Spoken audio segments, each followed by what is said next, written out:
Welcome back, students who are taking financial accounting, and in this series of videos we are working on the assigned homework problems from the digital study guide for chapter 10, the group B exercises. Note, accounting is about understanding the concepts and then applying that understanding to the situation at hand. If you get the application aspect wrong, that is one thing and is easily remedied by watching someone else work the problem. However, if you don't understand the concepts, that is a whole other thing. Watching a problem worked out will not help if you don't understand the underlying concepts. Go back and study the text material again and watch the theory videos. If you still don't understand the concepts, then either email or telephone an instructor to get help with that understanding. All right, so we left off with 36, so number 37. All right, in the previous exercises, the previous two, we were dealing with cash dividends. Now we're going to account for stock dividends. All right. The equity section for Shamrock, right? On August 31st, the market price of Shamrock's common stock was $21 per share, right? And the company distributed a 15% stock dividend. Okay, so one, journalize the declaration and distribution of the stock dividend and prepare the equity section of the balance sheet. Right. Remember, the only difference between stock dividend and cash dividend is just that. When a dividend is being paid out, it's being paid out of retained earnings, right? So let's just quickly go over theory. We have retained earnings over here, okay? We have our income statement over here, right? And on our income statement, we have our revenues less our expenses, gives us a profit or loss, and that profit or loss is closed out to retained earnings. So out of retained earnings, the corporation can decide to pay a dividend, right? And if they pay a cash dividend, right, well, they're going to pay out cash. So anyone that has a share of stock that is entitled to the dividend will receive a check in the mail for that dividend. So we're affecting cash. But if it's a stock dividend, right, instead of receiving cash, the money is taken out of retained earnings, okay, but it's instead of giving cash, it's like payment in stock, okay. So if I have like common stock where I have 100 shares, and I'm just making this up, all right, well, if I took out $50 from retained earnings and I paid it in cash, well, then people would get the cash as a check for the dividend. But if I take the $50 out of retained earnings and I convert it into common stock, now I might have, say, 110 shares of common stock. So I'm moving it from one account to another. All right, that's basically all that we're doing with a stock dividend. Right? It's just a matter of which accounts and doing the calculation for that, how much that dividend is converted into of a stock dividend. All right, so let's see here. It says here that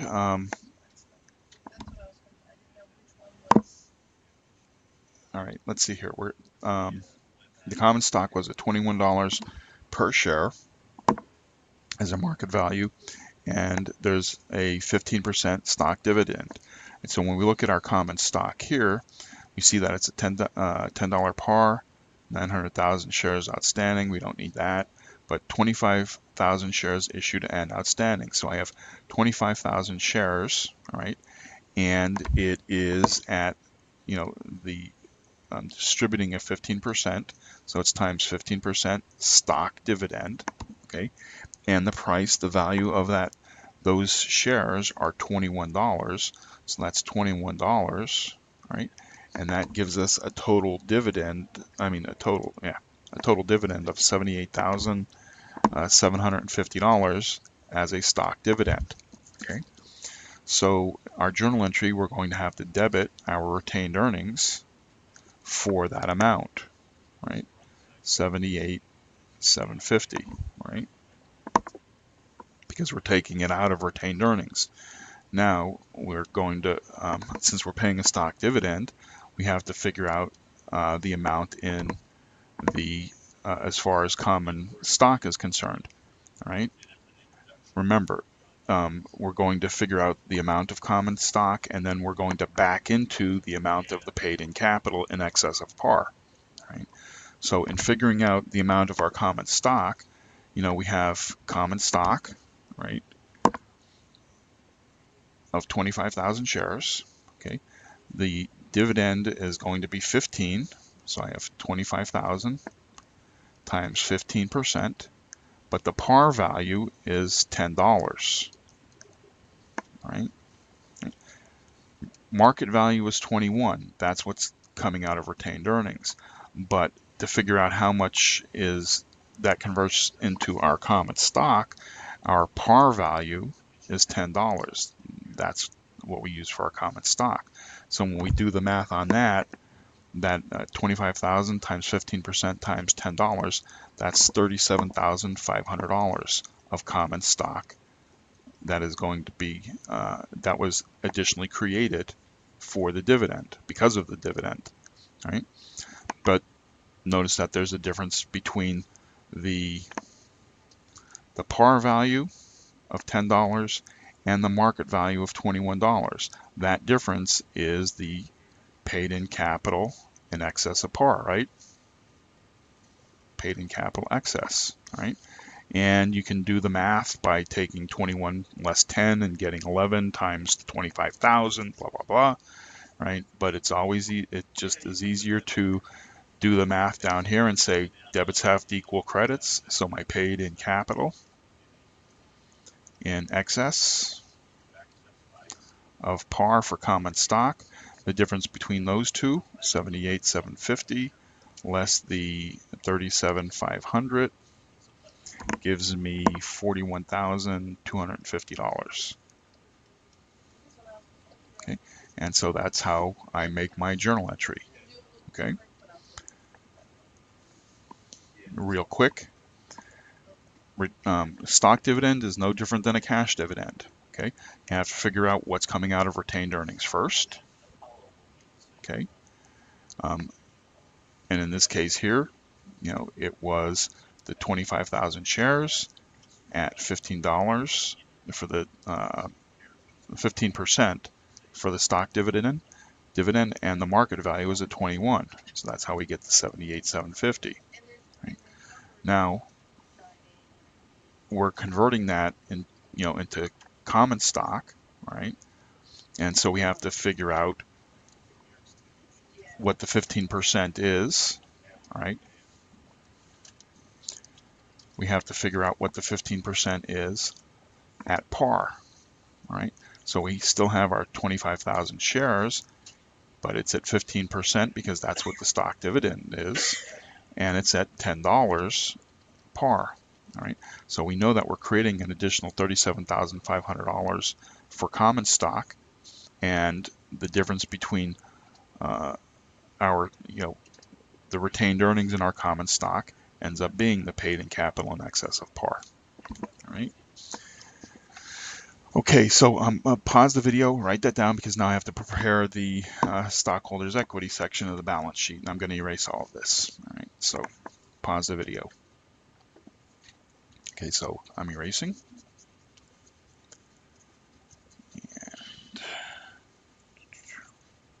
And if you didn't understand that, again, work through the previous problems and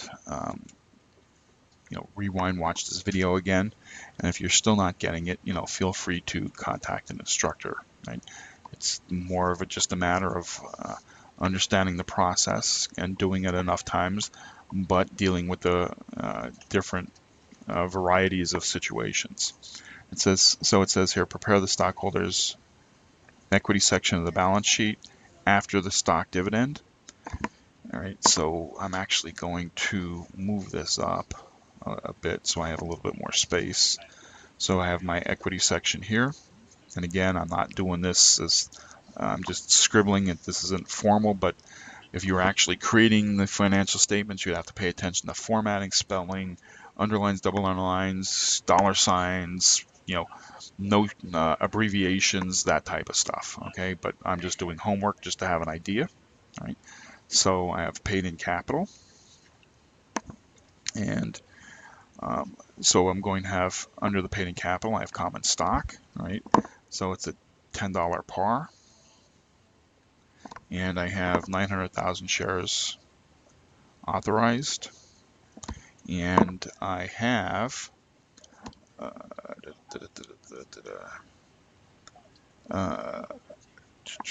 let's see here. I have 25,000 shares issued, okay, and outstanding. However, we increased that 25,000 shares issued and outstanding. All right. Now watch what happens here. All right. If I were just creating the shareholders' equity section of the balance sheet, right, I would be basically doing this. But now remember, we're increasing the amount of shares. And from our previous journal entry, we had said we increased our number of our common stock by $37,500. Okay, that was part of the journal entry, right? Well, if the par value was at 10, we divide that 37.5 by the 10, and we get 3,750 additional shares of stock. That because we're taking out of the retained earnings and we're increasing the value of the common stock by 37.5, all right, $37,500, right? But how many shares does that convert into, right? Well, if the par is 10, we take that value of 37.5 and divide by 10 and get 37,500. So this here was before the dividend. After the dividend, we have 25,000 shares plus the additional 3,750 shares. So now we have 28,750 shares of common stock.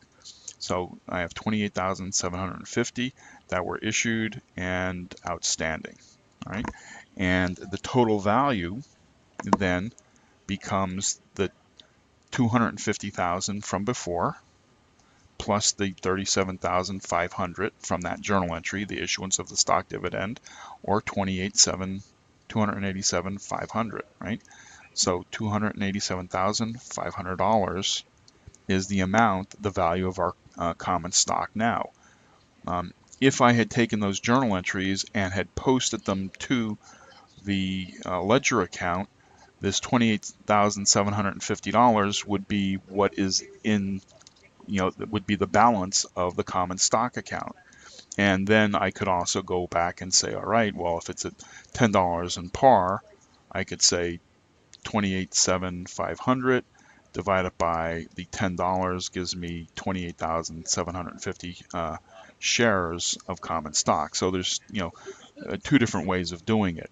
But notice what I would have needed to do was I would have needed to post that journal entry to the ledger in order to get the balance in the common stock account and then divide by 10, all right?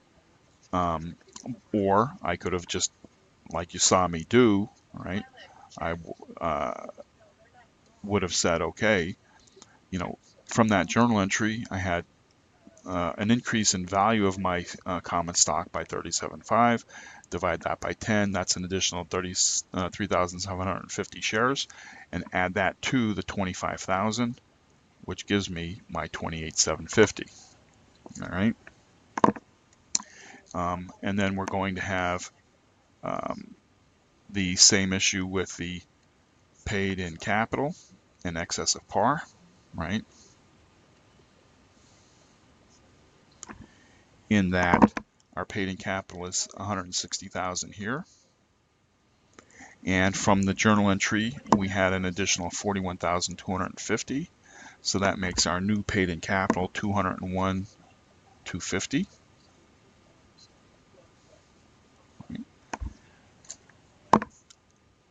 So that makes our total paid in capital a total of 48,750. And then we have our retained earnings. Okay, now, the reason why I started out the video by going and showing here's my retained earnings, here's my income statement. I have a profit less expenses. Revenues less expenses gives me a profit or loss. And that profit or loss gets closed out to retained earnings. And then we declare our dividend, whether it's cash or stock dividend. We're taking it out of retained earnings. Okay. Well, our retained earnings here is 175,000. All right. We can't just pick that up and keep that because we're taking out, from the journal entry you saw, we debited our retained earnings and we credited, our common stock. If we had posted that journal entry, the balance in that account would now be the amount that should be for the retained earnings. All right. But, we're not showing the posting here. All right. So I have 175,000. And from the previous journal entry, we had said that 78,750 was how much is going to be taken out of retained earnings to pay off the dividend. All right. So that reduces my retained earnings by to $96,250. Right. So my retained earnings is now $96,250. Again, that would be the balance in the account if I posted the journal entry that I just made to the ledger account. That would be the new balance in the retained earnings. And so my total stockholders' equity is going to end up being add these together, 585,000 even. And so now this is what the equity section of my balance sheet will look like after the stock dividend. All right. This is before. This is after. Okay. And notice what we did. All we did was we took the dividend out of the retained earnings and moved it to common stock and paid in capital. All right. So we have 175 here, and notice that it was reduced by the amount of the dividend, right? Down to 96,250. We increased our common stock, right, by the percentage, the 15%. Okay. And we increased our paid in capital by the difference between those two. Oops.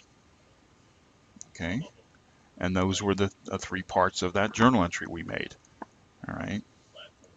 So hopefully you can see that. I know it looks a little weird, but it's all based upon having a 15% stock dividend, right? And if it was a cash dividend, well, it would have went to cash, all right? But instead, we're increasing the amount of shares of stock that we have because it is a stock dividend. All right, so with that said, hopefully you understood that. If not, then, again, watch the video again, watch the theory videos, and if you're still not getting it, then feel free to contact an instructor and we'll help explain it to you, okay? And we'll see you in the next video for 38B.